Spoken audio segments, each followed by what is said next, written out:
entrar con la industria y con el vino. Y un poco lo que vamos a hacer hoy día,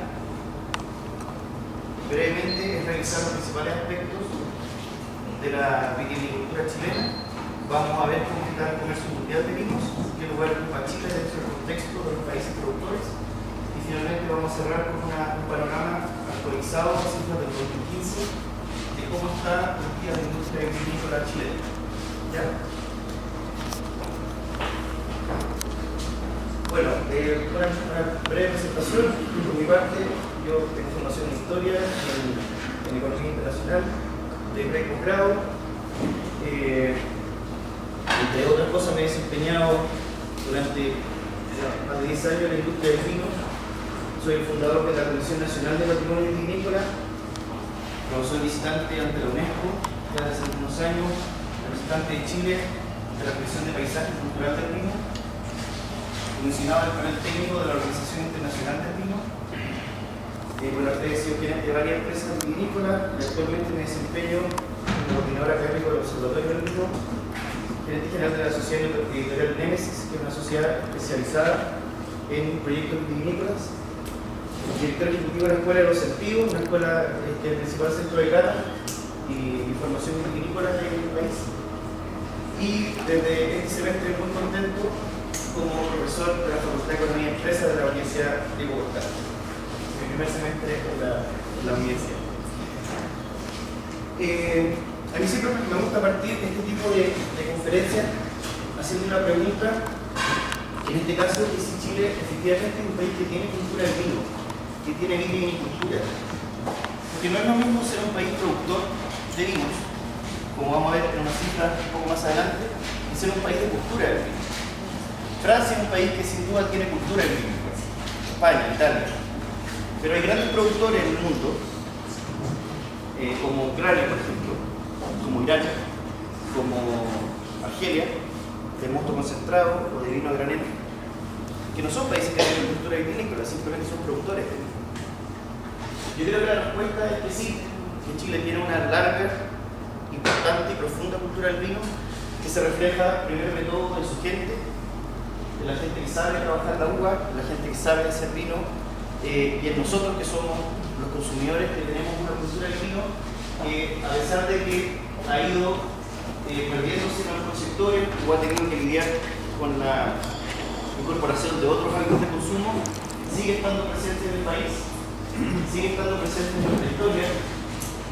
Y si nos vamos un poco a los hechos, nos vamos a dar cuenta que, como primer dato, la vitivinicultura es la primera actividad económica que se radica en nuestro territorio. A partir de 1548, vale decir, 7 años después de la llegada de Pedro Valdivia, y a instancia del mismísimo Pedro Valdivia, se plantan los primeros cepajes. ¿Dónde? En Copiapó, en La Serena y en Santiago, obteniendo las primeras vendimias en 1551. Chile fue, ya para el siglo XVII y XVIII, el primer productor de uvas y vinos de América, lugar que solamente va a perder en el siglo XIX frente a Argentina como primer productor de uvas y vinos de América, básicamente por el desarrollo de Mendoza. Sin embargo, podemos sostener que el vino o la vitivinicultura, que es tan antigua como el origen mismo de Chile, ha tenido distintas influencias en distintos aspectos del sistema social. Está presente en nuestra economía, está presente en nuestra política, en el arte, en la cultura, en la literatura y en otros ámbitos de nuestro país. Algunas reseñas cualitativas de la influencia que ha tenido el vino. Nosotros hablamos de un Chile centro, norte y sur, ¿verdad? La parte central, que es básicamente el Chile histórico, o el Valle Central, es una zona que está marcada por un tipo de paisaje, que es el paisaje donde estamos hoy día. El viñedo, el álamo, la sequía, los aromos, son parte de este paisaje. Y hay otros hechos bien interesantes, como por ejemplo, que los primeros conflictos que se generan entre Chile y España tienen que ver con la prohibición sistemática del gobierno español de plantar viñedos y comercializar vino en Chile hacia otras colonias, porque le generaba competencia a la colonia española. Entonces podemos ver desde cierto punto de vista una incipiente autodeterminación de los productores de distintas zonas vitivinícolas de Chile, que se resistían a esta medida y que iban incrementando su producción hasta convertirse en lo que les mencionaba hace un momento. La vid también tiene una característica bien especial. Por ser un cultivo cíclico y altamente intensivo en mano de obra, altamente intensivo en trabajo que se le hace en el viñedo, a diferencia de otros como el trigo o el maíz o los grandes cultivos extensivos de América Latina, como el cacao, el café, por ejemplo, o el algodón, requiere muy poco territorio. Se puede desarrollar en poco territorio y además genera una cultura local que es bastante potente. ¿Por qué? Porque para poder desarrollar este trabajo se requiere una serie de oficios agrícolas. No es lo mismo la persona que poda que la persona que vendimia. No es lo mismo un trabajo que se le hace a la parra que otro, porque si ese trabajo falla, no vamos a obtener el racimo que estamos esperando y por lo tanto no vamos a poder hacer vino. Por lo tanto, esa especialización del campo fue muy importante para generar esta cultura vitivinícola que hoy día podemos ver en los sectores tradicionales, como el Valle del Maipo, el Valle Colchagua o el Valle de Casablanca. Además, al ser el vino un producto terminado, un producto de valor agregado, generó el primer clúster industrial, si me permiten el término, de Chile.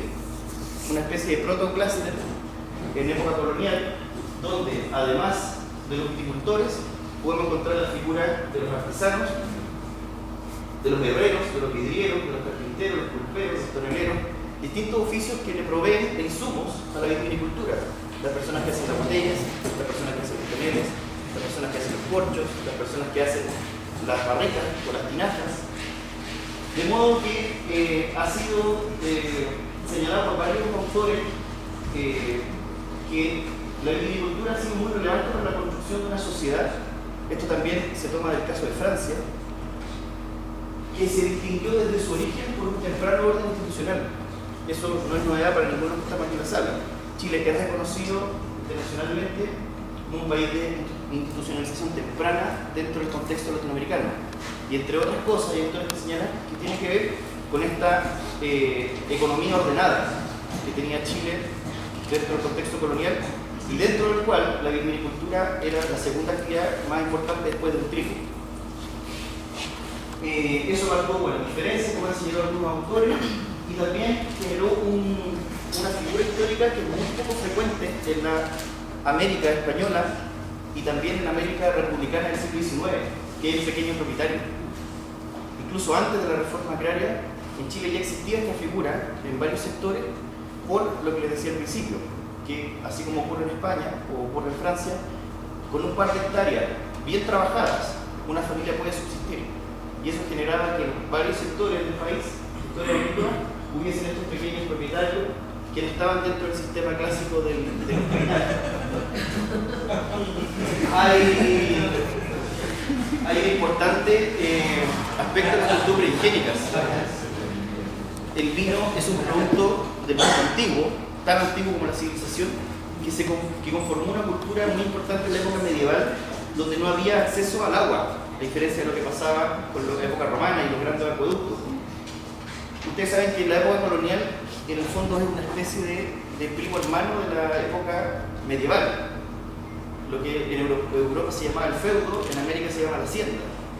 Y hay ciertos problemas que son comunes, y uno de ellos era el acceso al agua disponible. Y el vino también permitía poder sanitizar el agua, mezclando cantidades variables de agua con vino, como se hacía antiguamente, dependiendo del caso, si era fiesta o era consumo diario, era más vino o más agua. Pero hubo un impacto sin duda.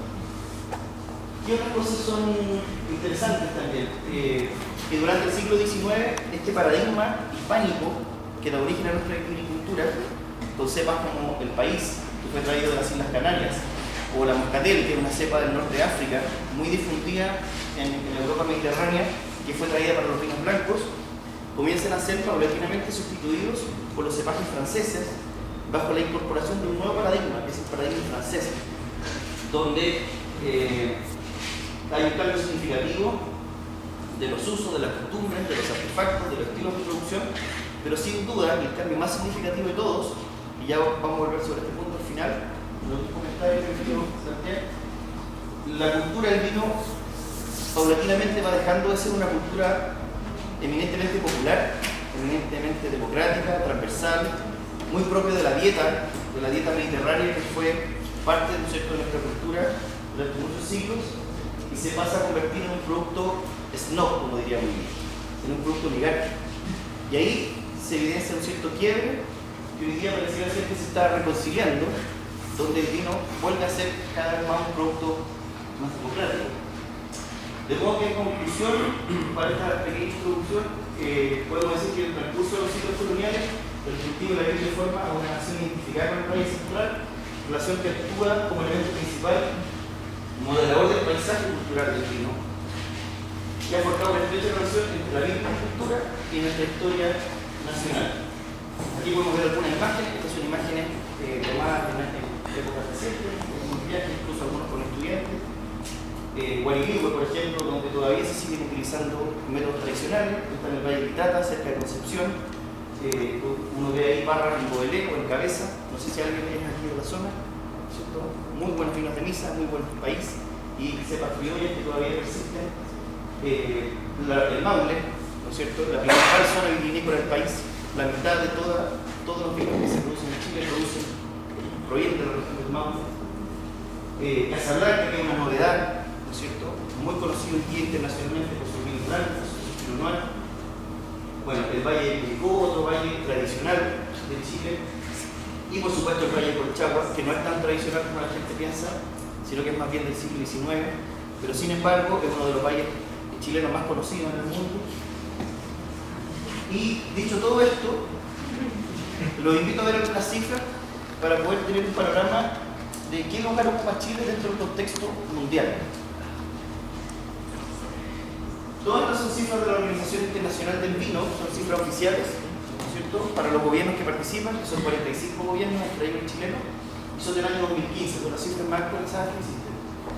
Si vemos este gráfico, por ejemplo, nos vamos a dar cuenta que en el mundo, como les decía al principio, hay grandes productores de uva, hay grandes países con viñedos, pero algunos son productores de mosto, otros son productores de pasas, otros son productores de uva fresca, otros son productores de vino. Sin duda, los más importantes productores de vino, como pueden ver, son Francia, España, Italia. Estos colosos europeos que en suma representan más del 50% de la producción total de vino en el mundo. A ellos le sigue Estados Unidos, Argentina, Chile, Sudáfrica, Australia, y tenemos también países que tienen grandes extensiones vinícolas, pero utilizan sus uvas para consumo fresco, incluso con unas uvas viníferas, como el caso de la moscatel. Ahí tenemos países como Brasil. Brasil, para que se haga una idea, tiene 3 veces la superficie plantada de Chile. No sé si alguien viene de Brasil, ¿verdad? Sobre todo en el sur de Brasil, ¿no es cierto? De la zona de Bento González, donde hay gran producción y muy buena de vino blanco, de vino espumantes. Bueno, Turquía, Irán, India, grandes productores de uva mesa. Chile también es un gran productor de uva mesa. Es el primer exportador mundial de uva mesa y el 7º productor en volumen. Y si nos vamos a la producción de vino, fíjense en el número de del 2014, 270 millones de hectolitros, 270 mil millones de litros. Eso es mucho vino. Pero fíjense, en ese número, 270 es lo que se produce al año aproximadamente, lo que se produjo durante el 2014, la producción total. Fíjense con ese número, 270 millones de hectolitros. ¿Quién es el mayor productor? Si excluimos el jugo y los mostos, que son un gran negocio de Italia, por ejemplo, o un gran negocio de China, si nos vamos solamente al vino, el primer productor es Francia, con 46.7 millones de hectolitros, seguido de cerca por Italia y España, y un poco más atrás Estados Unidos y luego Argentina. Pues son los grandes productores de vino en volumen en el mundo. ¿Cómo se distribuyen estos 270 millones de hectolitros? Bueno, si ustedes suman, los países europeos tienen prácticamente la mitad de toda la producción mundial, de los principales países de Europa Occidental. Francia, Italia, España, un poco más atrás de Alemania. Estados Unidos es un gran productor, también un gran consumidor. Argentina, y en términos de volumen, poco más abajo viene un grupo de países donde está Chile, Sudáfrica, Australia y China, que producen prácticamente lo mismo en volumen. Ya voy a ver cómo se desagrega eso. ¿Cuánto habíamos dicho que era la producción? 270. ¿Cuánto el consumo anual? 240. Eso, que no vamos a tener tiempo para profundizar hoy día, es lo que señala el enorme sobrestock de productos que hay en el mundo. Y en el caso de Chile es muy particular, porque Chile, al ser prácticamente el exportador neto, es uno de los países que más sufre con este sobrestock. Por eso que el vino nunca había sido tan barato como ahora en Chile. Nunca había sido tan barato en relación a su precio y calidad. 30 millones de hectolitros de vino sobrante al año en el mundo. ¿Cómo ha evolucionado el consumo geográfico por zonas geográficas? Fíjense ustedes que hace 10 años, hace 15 años aproximadamente, Europa representaba casi el 70%. Eso ha bajado al 60%. Y han emergido zonas como América Latina principalmente, Asia, que prácticamente ha duplicado su consumo y que sigue siendo el principal mercado en expansión para los vinos, sobre todo los vinos del Nuevo Mundo, por considerarse mercados no tradicionales. ¿Cuáles son los mayores mercados? Por primera vez en la historia, por lo menos en la historia reciente, digamos los últimos 200 años. ¿Eso es la historia reciente de una historia? No es Francia. Por primera vez en la historia, y esto pasó en 2014, Francia perdió su cetro frente a Estados Unidos, que no solamente tiene 3 veces la población de Francia, o 4 veces, sino que además ha ido incrementando su consumo per cápita, convirtiéndose en el principal hoy día consumidor neto en términos de importaciones y de consumo agregado. Es decir, Francia, Italia, Alemania. Esos son los principales mercados donde todo el mundo, entre ellos nosotros los chilenos, queremos estar. ¿Quiénes son de este modo, quiénes son los 10 mayores consumidores? Estados Unidos primero, Francia después, esto es una tragedia por los franceses. Italia, en tercer lugar, bueno, y luego se incluye Alemania, China, que aparece ahí como un gran consumidor, más bien por volumen, y otros países. Argentina está en el octavo. Nosotros no aparecemos en esta lista sino hasta el número 30 aproximadamente, por tener un consumo per cápita muy bajo. ¿Le parece que les dejamos para el final? Para no atrasarme más. Pero por favor, hasta el final. Bueno, ¿qué cifras podemos señalar del comercio mundial? A estos 270 millones de hectolitros hay que sumar los stocks anteriores, sobre todo los grandes vinos, los vinos premium, que se envejecen, se crían durante varios años y salen al mercado donde es fácil. De modo que el año pasado se transaron 104 millones de hectolitros. No todo el vino que se produjo se transó, y eso representó 26 millones de euros, 26.000 millones de euros, lo que se comercializó durante el 2014. Si vemos por tipo de producto, vamos a poder ver una tendencia, ¿no es cierto?, del aumento de la producción mundial de vino a granel, vino espumante o espumoso, sparkling, y vino embotellado, y al 2014 significa que el 8% del vino que se transa en el mundo es espumante, es sparkling. El 54% es vino embotellado con denominación de origen, y el 38% es vino sin denominación de origen, vino a granel o vino en envases Tetra Pak, ¿cierto?, en unidades de consumo superiores a la botella, como se denomina. Son Tetra Pak, Bag Box, Guatero Galáctico.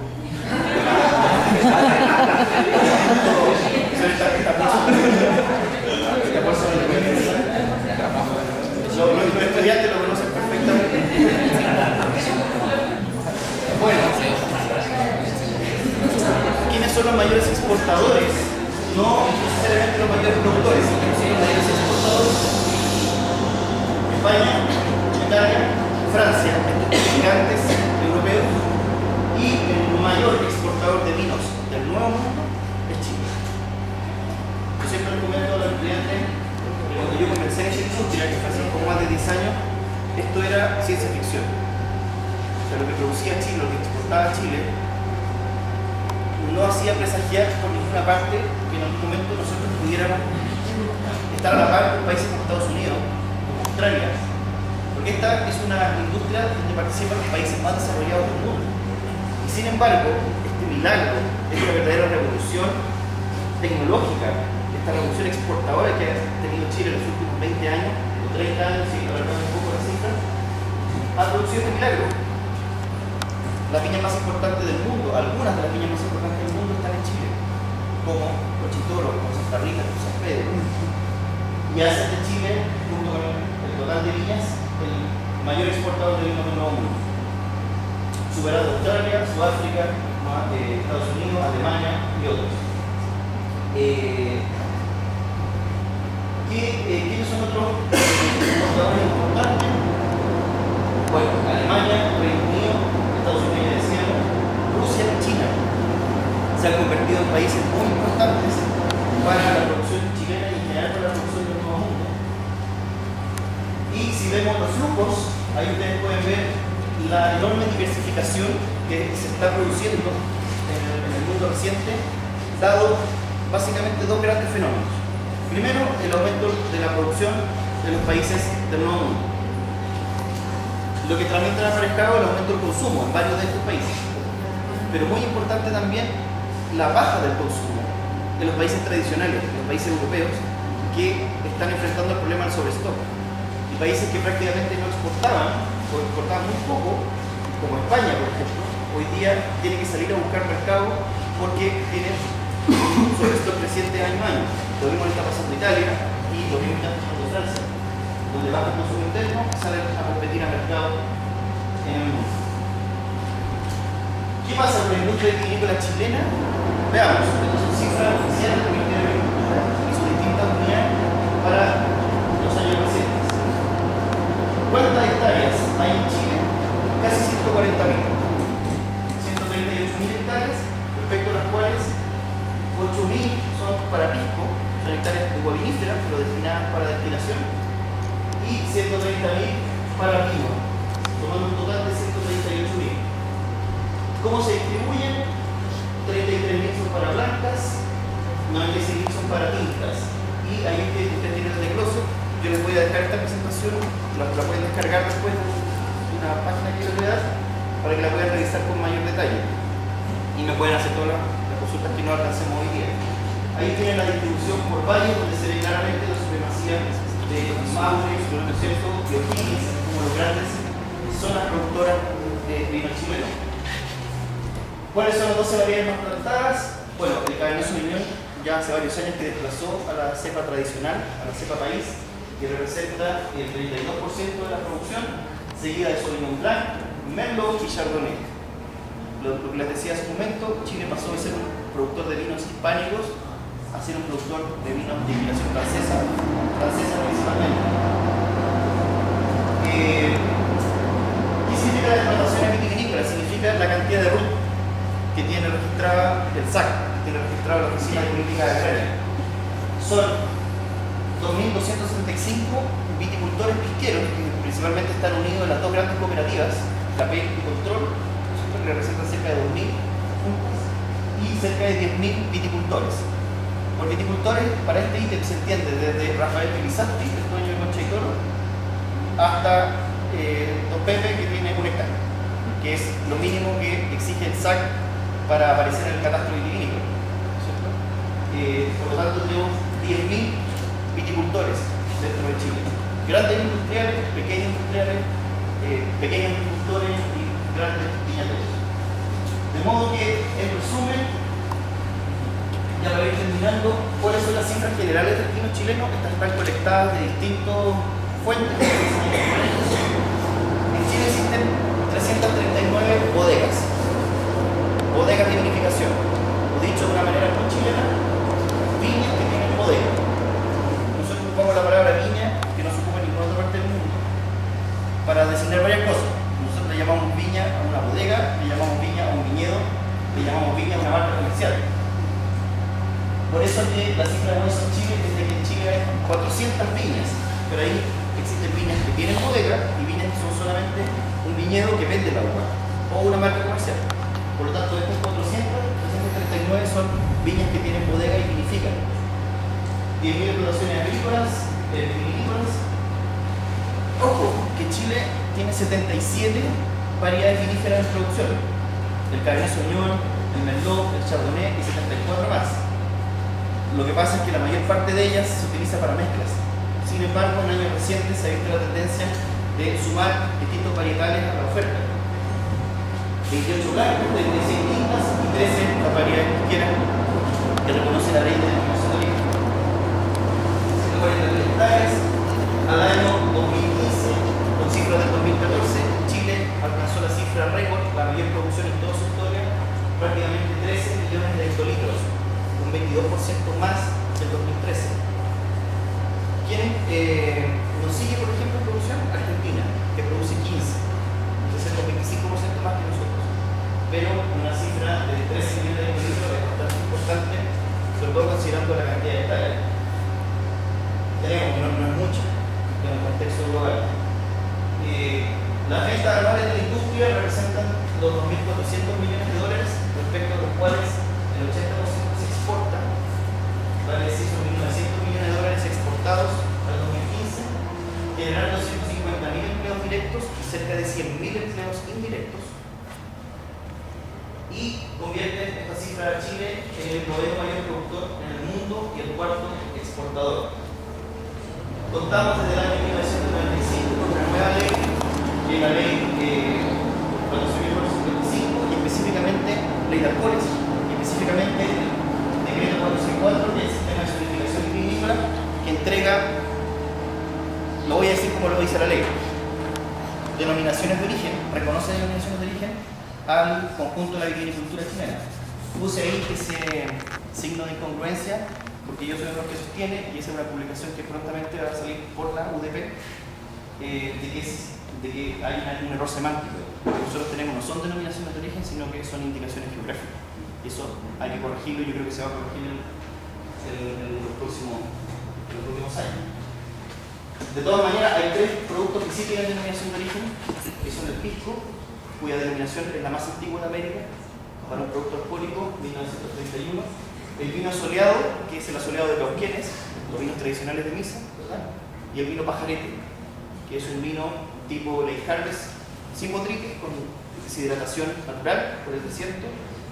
Se hace con uva pasa, vino muy rico, se produce en las regiones de Atacama, principalmente, y en menor medida en Coquimbo. Finalmente, el turismo vitivinícola es una industria complementaria en gran expansión. Hoy día existen rutas turísticas en Casablanca, en Colchagua, en Curicó y en Maule. El resto solamente tiene viñas aisladas que hacen turismo, pero ya existen ciertos 4 rutas turísticas.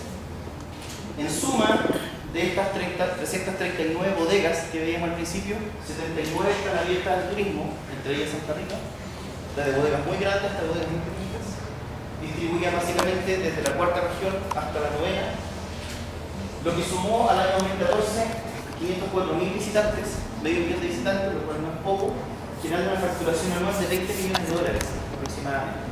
Son en realidad 12.000 millones de pesos, 12.300 millones, 12.300 millones, que es lo que se generó el año pasado por ventas de tickets a las bodegas. Yo quise presentar aquí una reflexión sobre la base de ciertos hechos que son muy significativos para Chile y que representan lo que yo denomino los atributos cualitativos de Chile como país vitivinícola, que explican en buena parte todo lo que hemos visto en esta presentación, tanto la potencia de la producción chilena como también su tradición e historia. Primero, Chile, si bien es un país del Nuevo Mundo, es un país que es heredero de la cultura europea, de la herencia española, de la herencia italiana, de la herencia francesa y otras. Por lo tanto, es una síntesis entre el viejo y el nuevo mundo, siendo uno de los países más antiguos de este conjunto de países de ex colonia, digamos, países del nuevo mundo, donde uno puede observar una vitivinicultura distinta. Nosotros no somos lo mismo que Australia, no somos lo mismo que Sudáfrica, no somos lo mismo que Nueva Zelanda, no somos lo mismo que California, que producen vino desde el siglo XX. básicamente desde después de la Segunda Guerra Mundial. Habían pequeñas producciones de misas, pequeñas producciones muy acotadas, pero la industria exportadora de los países anglosajones partió después de la Segunda Guerra Mundial para abastecer a Inglaterra o abastecer a Europa. Nosotros estamos en un lugar hoy día que es testigo de una tradición centenaria. Chile tiene 470 años de tradición vitivinícola y eso se nota cuando uno va a visitar una bodega histórica como Santa Rita o algún sector vitivinícola, lo cual le da una densidad cultural muy importante que yo creo que no hemos sido lo suficientemente eficientes en ponerla de relieve, y en el mundo se nos confunde con Australia, se nos confunde con Nueva Zelanda, y la verdad es que no somos lo mismo. ¿Qué otra cosa importante? Que Chile posee una diversidad geográfica única a nivel mundial. Tomen ustedes los 10 principales zonas vitivinícolas de Europa y distribuyanlas por Chile. No se les va a quedar ninguna afuera. Burdeos, Champán, ¿no es cierto? La Toscana, Málaga, ¿no es cierto? Los vinos del Mediterráneo. Todos ellos tienen un correlato en geografía, en clima, dentro de este país que es uno de los países, sino el que tiene mayor diversidad geográfica y climática en el mundo. Y eso es lo que ha generado tanta inversión extranjera, tantas viñas europeas, tantas viñas norteamericanas que vienen a buscar estos distintos terroirs para producir, ¿no es cierto?, vinos de clase mundial. Un hecho que es muy importante de Chile, por no haber sido atacado por la filoxera y sus cualidades fitosanitarias, es que posee la agricultura más orgánica y saludable del mundo, reconocida oficialmente por la OIV, lo que en gran medida también es un patrimonio fitosanitario al cual le debemos mucho la gestión del SAC, la gestión histórica del Ministerio de Agricultura para protegerlo.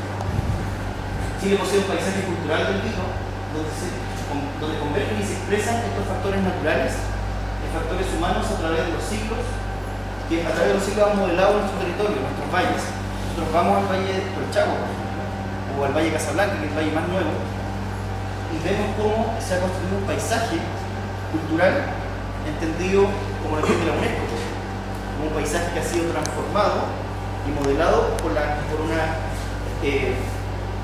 actividad económica determinada, ¿no es cierto?, en función de la acción del hombre, acumulando todo ese patrimonio histórico y cultural. Y algo que no es novedad para ninguno de los que estamos en esta sala, es que Chile produce algunos de los mejores vinos del mundo, eso sí, ampliamente reconocido. No me voy a detener mucho sobre esto, se lo voy a dejar para que ustedes lo vean.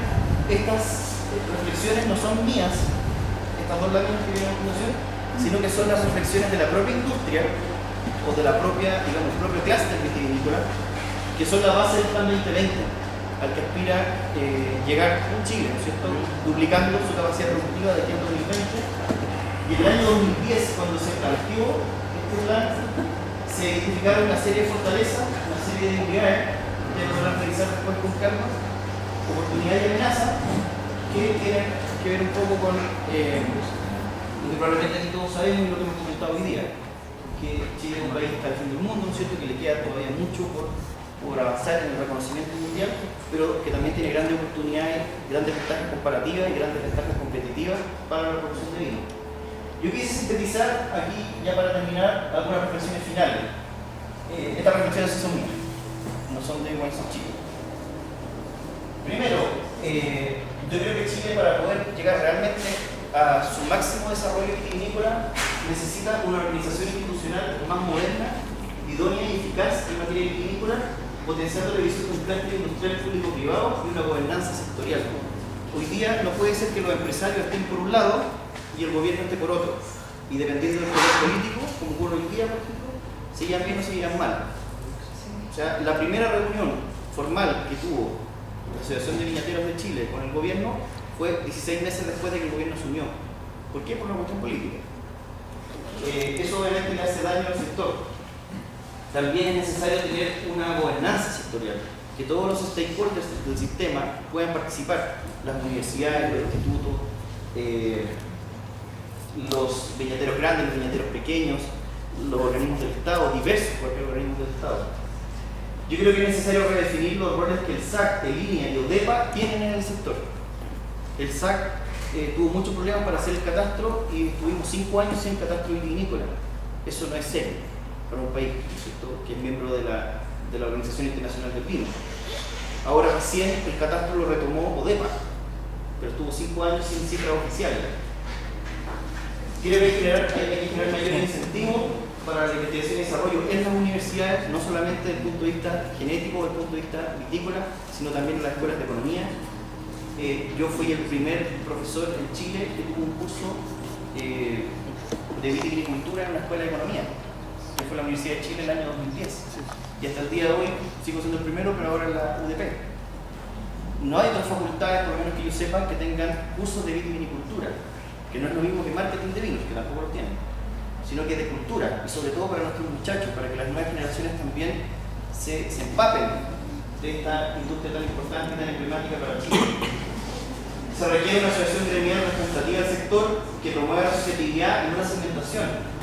Chile no necesita un club de alta sociedad, como es hoy día Vinos de Chile, que funciona por la lógica de un club de golf, donde solamente están representadas las viñas más importantes, y eso genera una distorsión enorme en el sistema, porque el 70% del presupuesto de Wines of Chile se lo entrega Pro Chile, pero Wines of Chile representa las 30 bodegas más grandes del país, entre ellas Santa Rita, Concha y Toro, que representan en suma cerca del 70% de la producción, pero en volumen.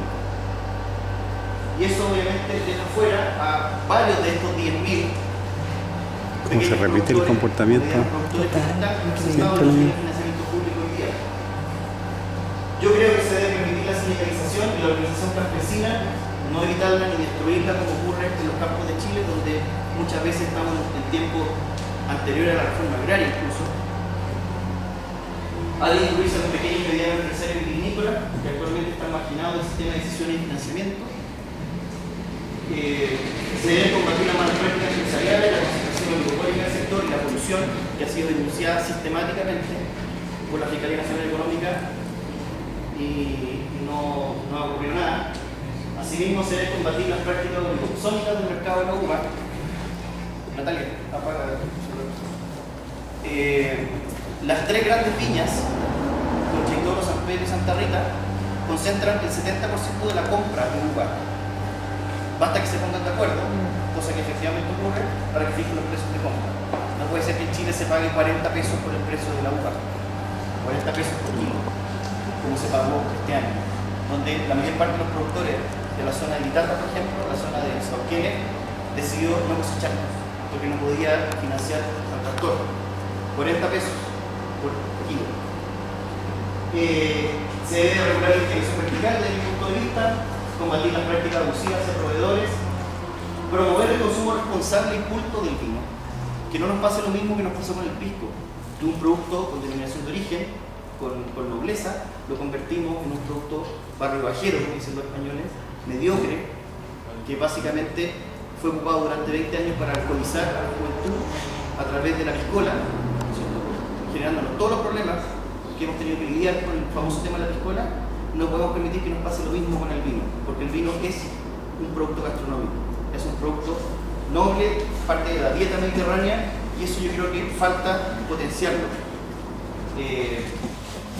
Generar una democratización de la cultura del vino, aprovechando sobre todo los bajos precios, los precios accesibles, proteger el patrimonio vitivinícola en Chile, generar incentivos correctos para la inclusión social y productiva, el desarrollo sostenible de las comunidades y territorios que alojan las bodegas y viñedos. Por ejemplo, las grandes bodegas, Concha y Toro, Santa Rita, San Pedro, que están en Pirque, que están en Buin, que están en Molina, ¿dónde tributan? En Vitacura, donde tienen su oficina, no en su comunidad, generando importantes externalidades negativas propias de una producción industrial de gran escala y muy pocas positivas para las comunidades que están emplazadas. Y finalmente, replicar las prácticas internacionales en estas materias, que las hay y creo que Chile puede aprender mucho de eso. Acelerar la internacionalización de la viticultura con mayor participación en la OIB y otros foros internacionales. Incorporar los principios de la agricultura orgánica y de la agricultura regenerativa, que en Chile se habla muy poco de eso, pero que es muy importante. Acá, por ejemplo, están arrancando cerca de 400 hectáreas por problemas de nemátodos, por problemas de malos manejos agrícolas. En Chile hoy día sabemos, por estudios de la Universidad Católica, que cerca del 25% del total de la producción, el total de hectáreas plantadas en Chile, estamos hablando de cerca de 35.000 hectáreas, están con serios problemas de virus, de bacterias, de hongos y de insectos por malos manejos agrícolas, por manejos irresponsables de mucha gente que se ha metido en el sector sin conocerlo, sin tener respeto por el medio ambiente, sin planificar una agricultura responsable, y eso va degradando los suelos, sobre todo cuando hay plantaciones en ladera y no se hacen compensaciones, y eso nos pasa la cuenta, y esas hectáreas hoy día hay que arrancarlas, 25% de todo el total de hectáreas. Si ustedes sacan un promedio de 5.000 plantas por hectárea, que es el patrón clásico de plantación, estamos hablando de 50 millones de parras que están enfermas por malos manejos. Y finalmente, promover el desarrollo del país y de la cultura chilena, no solo vender botellas de vino, algo que parece perogrullo, pero que es muy importante señalarlo desde mi punto de vista. El vino es cultura y eso es lo que tenemos que mostrar al mundo. Muchas gracias.